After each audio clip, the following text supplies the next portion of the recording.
Hello and welcome back to OnCourse.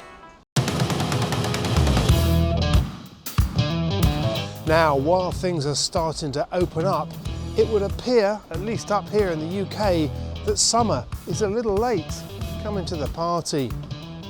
But that hasn't stopped the sailing world from getting underway.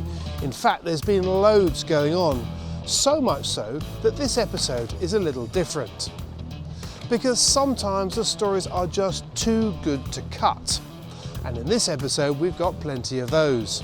So what you'll find with some of the features this time around is that we provided the first part within OnCourse, and then you need to click on the link above, or indeed in the descriptions in the YouTube video, to go and see the full feature.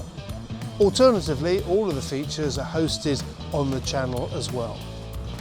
So, in this episode, smashing the Fastnet course again, Dee's diary, a European tour, how to break a record, and of course, Docktalk. But first, record breaking. It's all the rage. But how could you set or indeed break a record?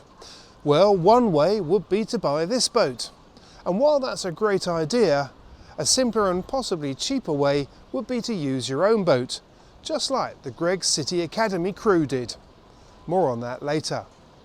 In the meantime, if you think you're a little too old to be setting major records, take a look at this. So, how does the idea of setting an offshore record and being back in time for dinner grab you? Fancy that? Well, if it does, this could be just the boat for you.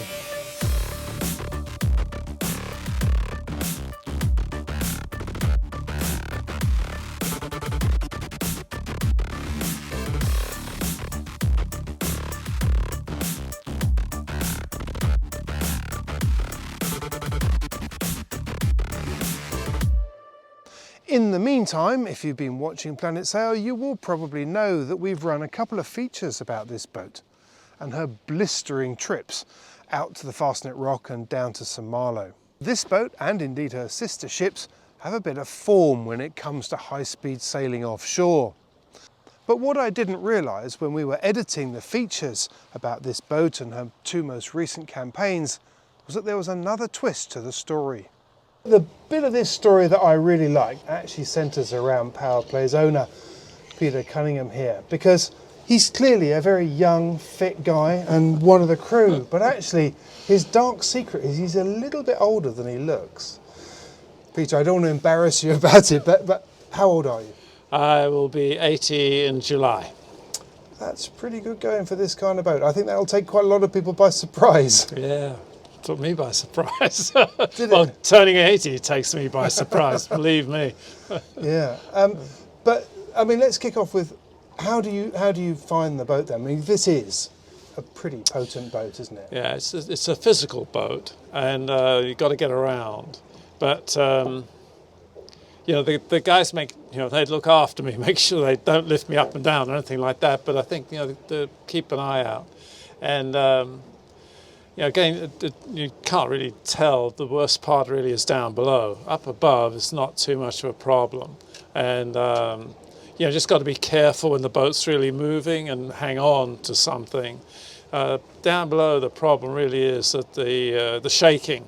And I smashed my shoulder up. One of the things you do with the boat, which I hadn't really thought through, is that when it's really windy and you're going fast, they raise the leeward dagger board so that when a gust hits, instead of tipping more, you skip. And I was just standing by the ladder, taking my foul weather gear off, and just all of a sudden the boat skipped and the ladder just went bang, right into me. My shoulder went forward and tore the ligament over the top of the shoulder. So. So you just have to be really careful. What really now I'm always have 3 points of contact, is the rule, and just brace yourself carefully. So, but that could happen to anybody really.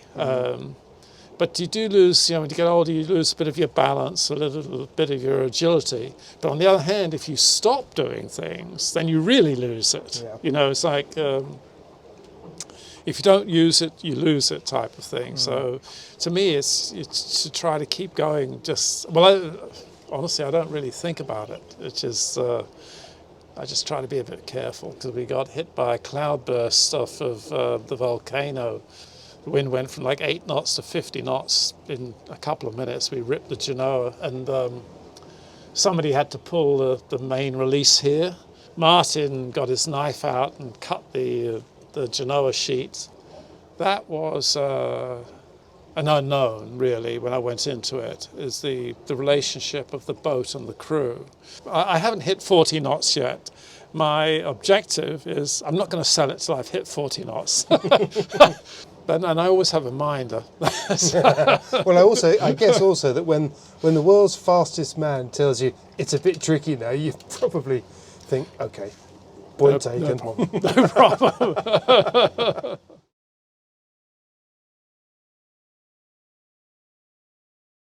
But sometimes you don't get to own a record for very long, as PowerPlay's sister ship Maserati demonstrated just a few weeks later.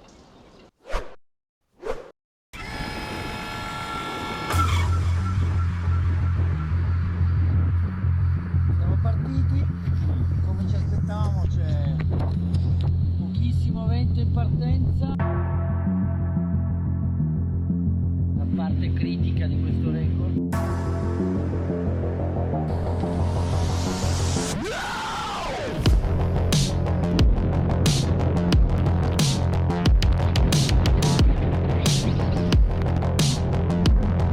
Siamo passati il Fastnet questa mattina verso le 8:30 GMT.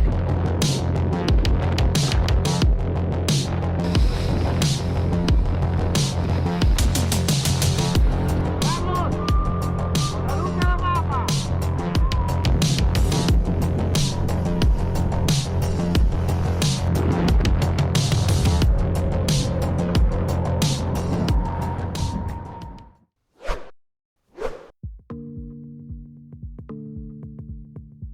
Founded in Sweden in 1960, Selden's focus was clear: to be production mast builders. And since then, nothing has changed, at least not with their primary goal.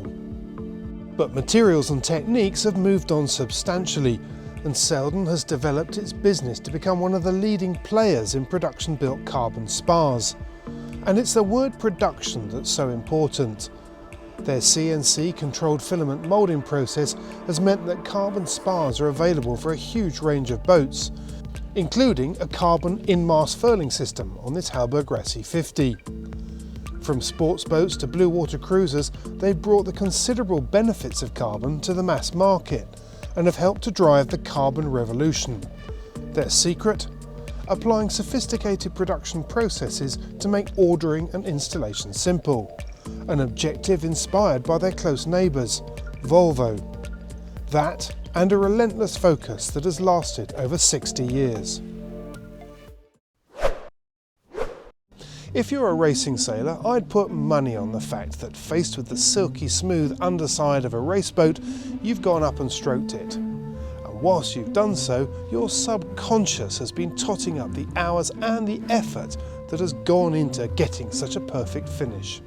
The French company Nautix know that feeling too. They know what a good surface feels like because they help to make them. Based in Lorient, at the centre of the French offshore scene, 80% of the yachts in the 2020 Vendée Globe used Nautix products. Their A4T speed-hardened matrix anti-fouling is one of their most popular paints. It's designed to create a hard, smooth surface that reduces friction while also maintaining biocide effectiveness. From fluorescent colours for offshore bulbs and America's Cup foils through to club racers, the range of Nautix products and applications is extensive and includes some very clever ones too, like the innovative coal paint on Hugo Boss that reduces the temperature on black surfaces by up to 30%. Cool. We spend a great deal of time thinking about and discussing sail design, but have you ever wondered about how the cloth itself is made? Sailcloth manufacturers Dimension Polyant cover a wide area of the sport, from high-performance dinghies to big boats offshore, So here's a whistle-stop tour of their manufacturing plant in Kempen, Lower Rhine, Germany. First, the threads are set up. Then the weaving takes place, where the dimension polyant process achieves very tight weaves. Next up, washing, or scouring as it's known, where the cloth is rinsed before coatings are applied. Heat setting comes next, before the tenterframes apply the coating. And the calendar presses the cloth flat. From there, it's quality inspection, producing rolls and dispatch.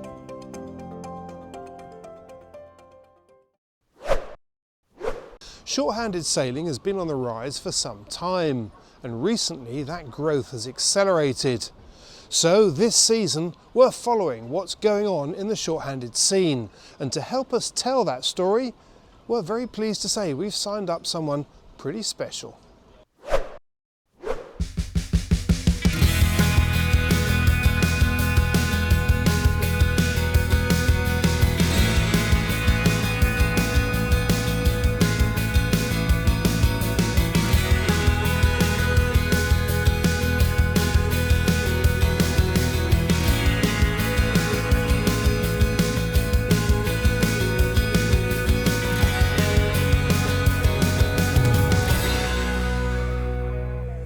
Dee Caffari is one of the most experienced and accomplished offshore sailors in the world.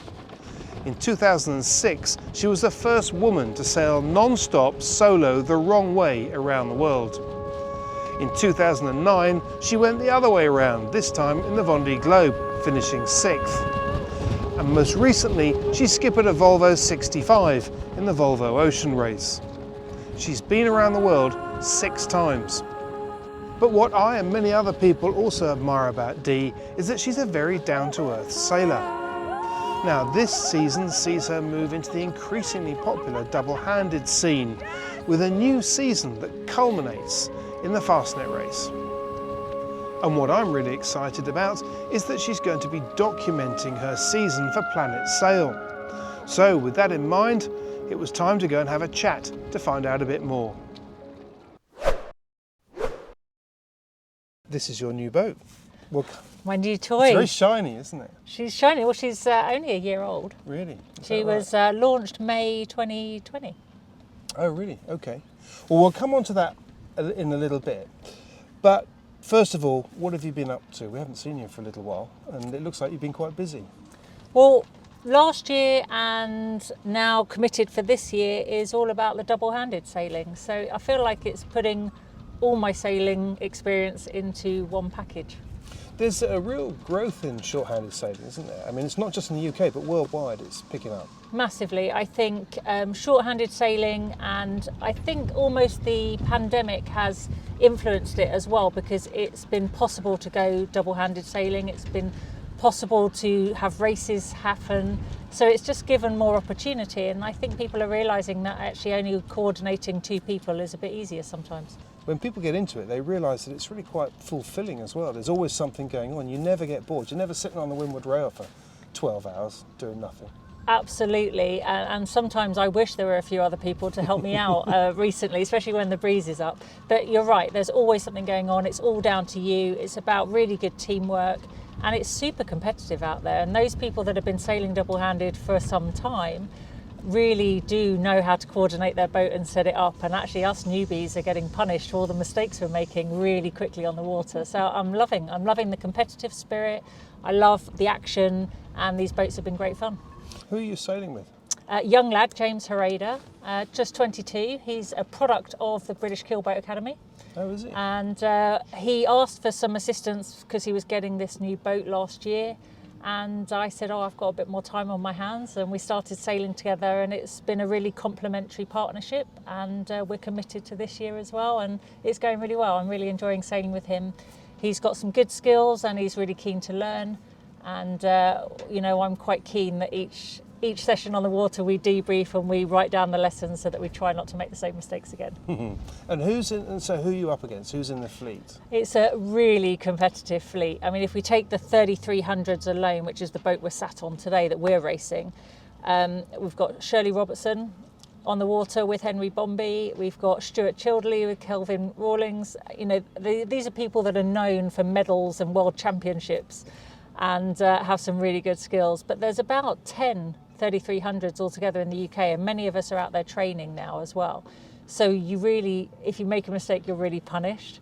But there's also quite a few other boats, and I would say that the Fastnet this year, the entries for the double-handed really shows the growth in the sport. So I think 2 years ago there were something like 30 entries. This year we're looking at 90. Oh, really? So it's almost a third of the fleet. Really? So it really does show the growth of the sport, and now we've got a huge competition out there on the water. Pressure's on. That's amazing, isn't it? I hadn't realised it was quite that big this year. That's incredible. The other thing that strikes me that's interesting about the double-handed fleet is that there's a real... You mentioned some of the rock stars. You're one of them, obviously, but rock stars like Shirley and Stuart and those people.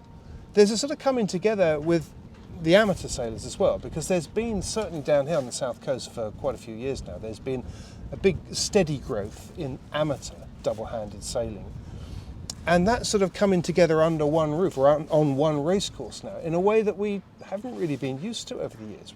Got quite used to Grand Prix, a polarisation of the sport, with Grand Prix sailors going off and doing their thing in the Med and the amateur sailors doing their thing back here. But is that noticeable? Do you see that on the water? I think it's really helped grow the visual of it. And you're right, you know, two boats along here, we've got Bellino that win the double-handed Walk series year in, year out. They really know their boat, they really know how to make their boat go.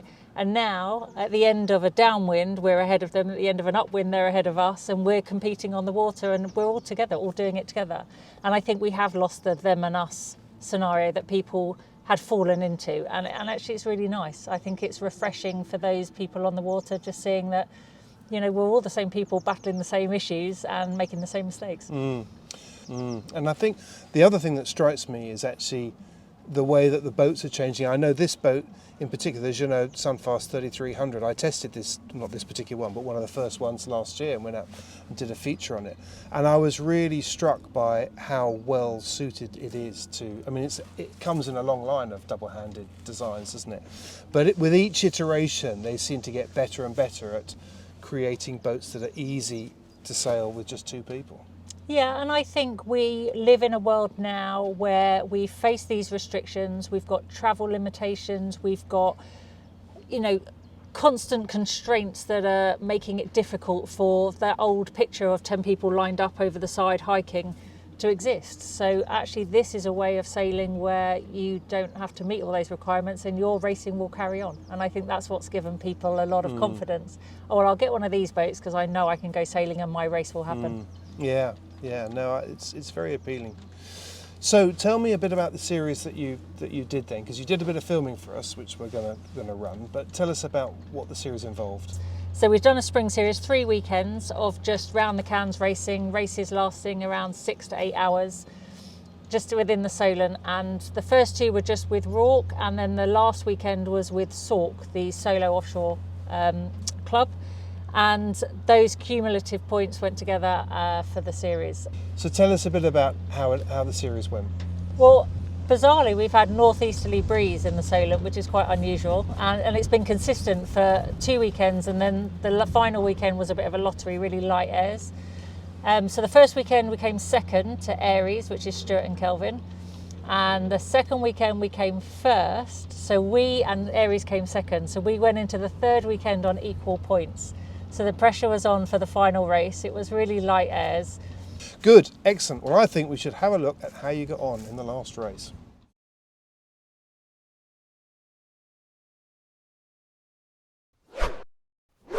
The fully crewed round the world race, formerly known as the Volvo Ocean Race and now just as the Ocean Race, gets underway next year.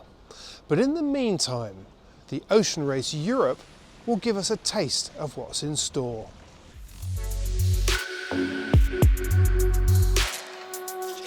The 3-leg race gets underway from Lorient in France, where they head to Cascais in Portugal, then to Alicante in Spain, before finishing in Genoa, Italy. The fleet will consist of 2 classes.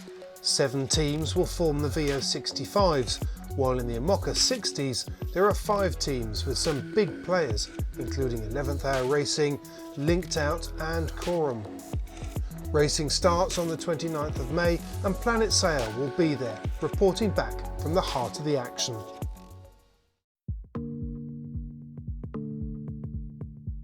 Many of us give little consideration as to what happens on the seabed when we drop anchor. In some areas there's little effect, but in others it can cause serious damage with knock-on effects, releasing carbon back into the atmosphere. 11th Hour Racing has been collaborating with the Ocean Foundation on projects that will help to restore areas of seagrass that have been damaged. Key work has taken place in Puerto Rico, where biodegradable sediment bags have been placed around the damaged areas to fill and regrade. Then new grass from donor beds is planted in the sediment bags. This stabilises the sediment and allows the native grass to grow through. The process accelerates recovery from many decades to 5 to 10 years. This pilot project has proved very successful, and with the lessons learned, the process is now spreading further afield.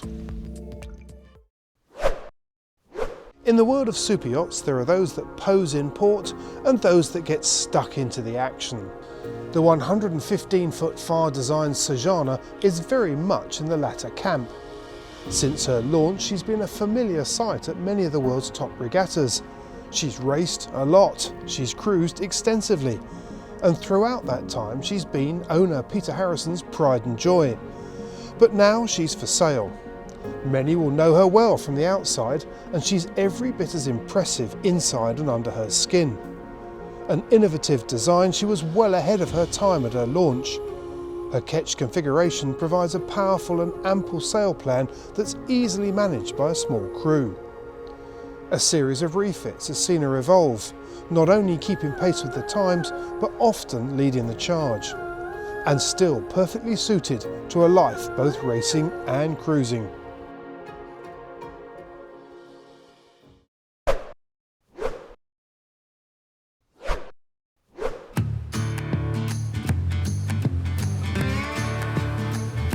Among all the sailing start lines in the world, this must surely be the most famous of them all, the Royal Yacht Squadron in Cowes.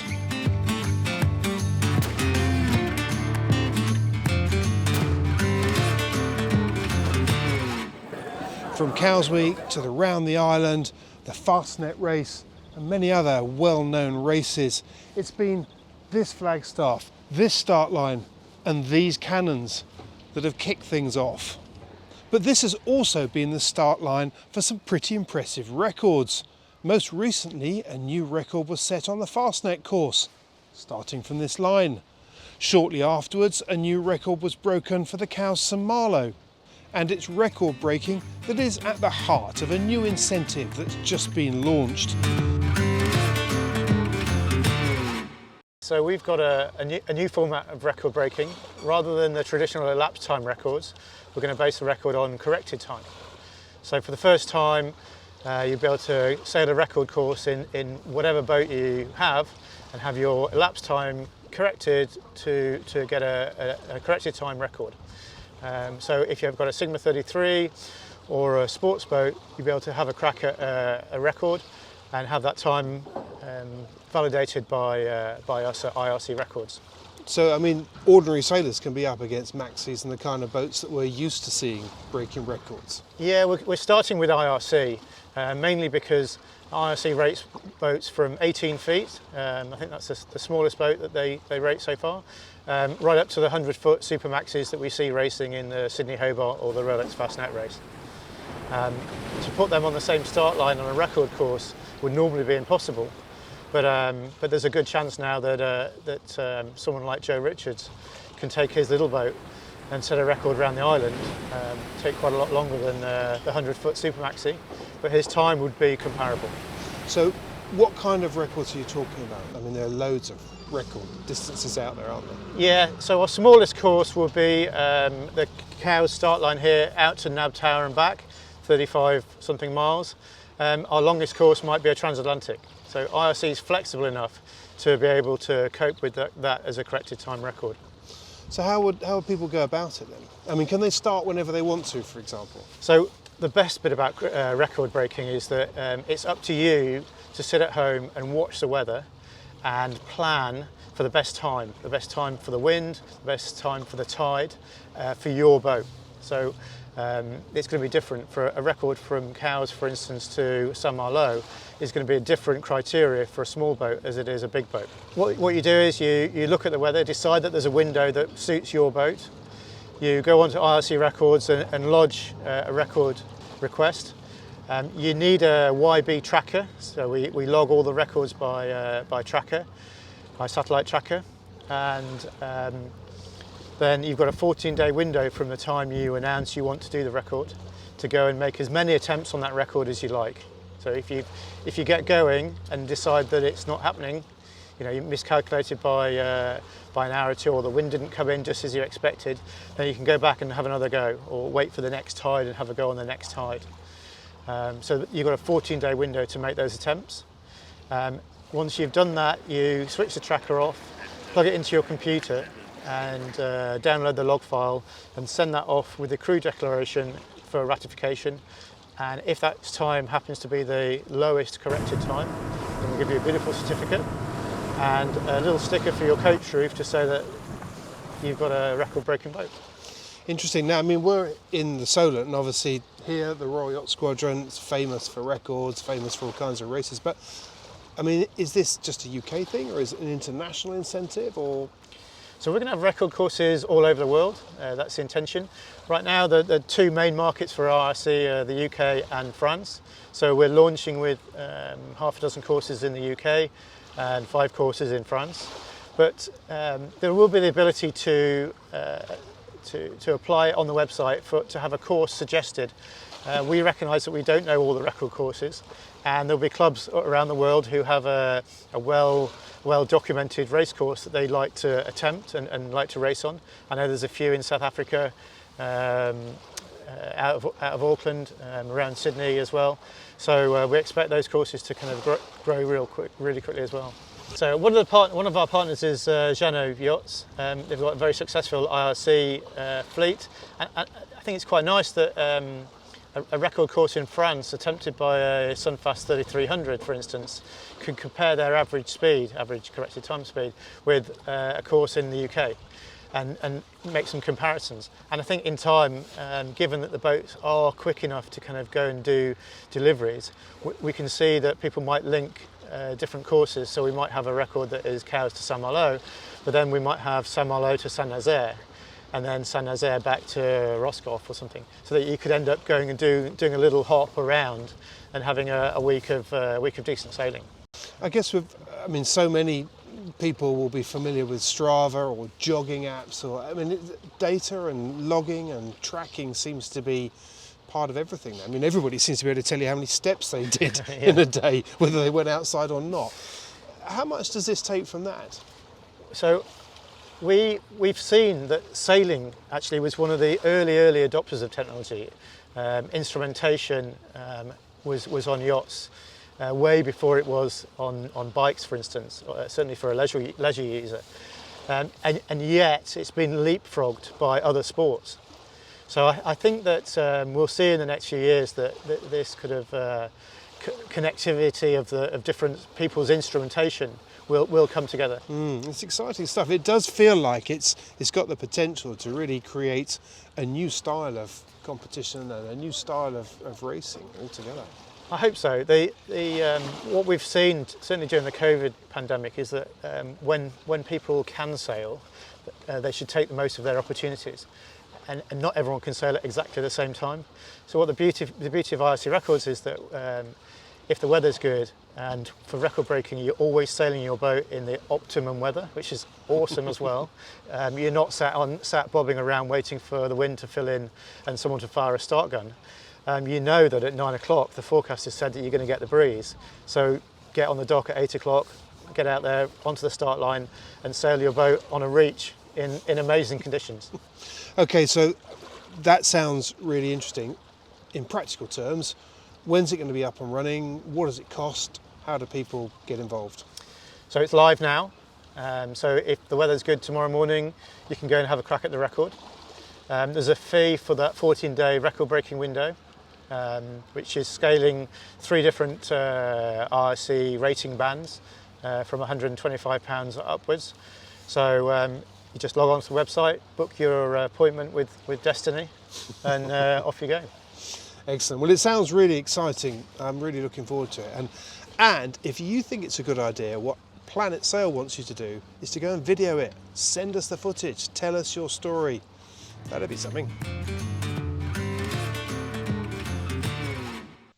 And that's exactly what one team did. The first record to be lodged was from the Greig City Academy crew aboard their mini-tonner Riot. This group of young sailors are always up for a challenge. It was an impressive trip in difficult conditions, and once again they delivered. Well done, guys. Good work. Once again, and as always, thank you so much for watching. Thanks for all your comments. Please do keep them coming, and please do make sure that you subscribe. Make sure you hit that notification bell. That way you get to find out first whenever we put up a new feature. In the meantime, I do hope you get afloat. Stay well, stay safe. Until next time.